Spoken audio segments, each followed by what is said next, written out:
Hi, I'm Sarah. And I'm Jackie. We're from Moksha Yoga Maple. Today we're going to show you how to do a downward facing dog flow sequence. We'll show you how to do a modified variation using props like 2 blocks, and then we'll show you the full flow as well.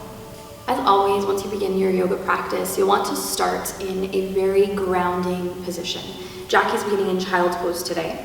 So she'll just begin by allowing her hips to sink back, lighter weight into the crown of the head, shoulders softening, and just taking about 3 to 5 deep cycles of breath. Inhaling through the nose, and through the nose, long, deep exhales. And after completing your last exhale breath, start to press forward into a tabletop position. So Jackie will rise to her hands, her knees, wiggle the knees a little bit closer together. Start to spread through the fingers. And as you curl your toes under, take an inhale. And as you exhale, lift your hips into downward facing dog. Okay, from downward facing dog, make sure that the position of your hands and your feet are correct. So you'll want your feet about hip width apart.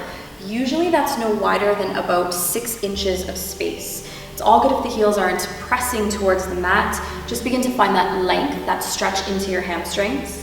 And then feel the palms as you spread through your fingers. Focus on placing the weights between your index finger and your thumb pad. So taking any of that added pressure out of your wrists. As you find that position of the hands and the feet, allow the shoulders to drop back. Maybe every exhale breath, hips lifting higher. You can bend through your knees and walking out your dog, so to speak. Okay, once feeling grounded in downward facing dog, Jackie will come forward to a high plank position on an inhale breath. In plank pose, shoulders stacked above the wrists, heels pressing towards the back wall, backs of the thighs and inner thighs are engaged. In your plank, you might notice that the core feels a little weak and you might start to dip in the belly.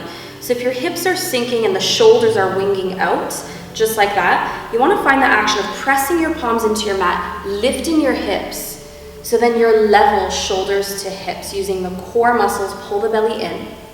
And then we'll do a modified flow. Place your knees down onto the mat, and on an exhale, lower about halfway down, so that now the shoulders are level with that top height of your block. Come all the way down onto the chest.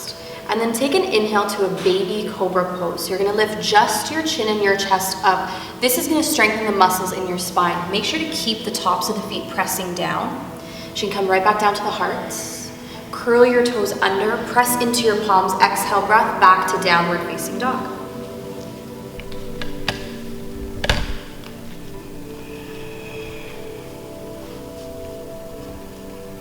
So we've just shown you the modified variation of a downward facing dog flow. That's going to be a good version to stick with if you're newer to your yoga practice.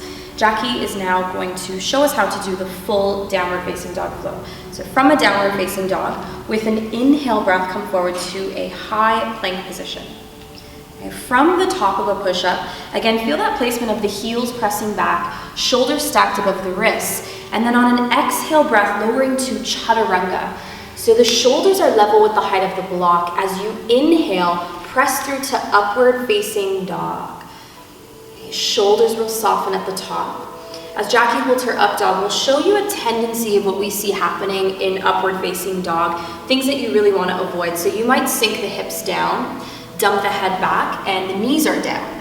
So instead, in upward facing dog, she'll press through the tops of the feet. So now her knees are lifting up off of the mat, the hips are lifting, the shoulders soften, and there's still length in the back of the neck instead of dumping the head back. So the neck is always long. So she'll finish that inhale and exhale right on back to downward facing dog. Hips lift nice and high.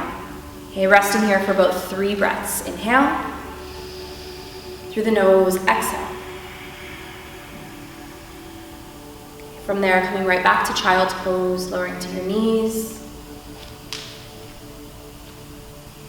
After completing your downward facing dog flow, come right on back to a child's pose for a few deep breaths of rest. Remember to find a sense of grounding at the end of each practice. Thank you for watching. Now that you know how to do a proper downward facing dog flow, a modified variation as well, remember to like and comment on the video below.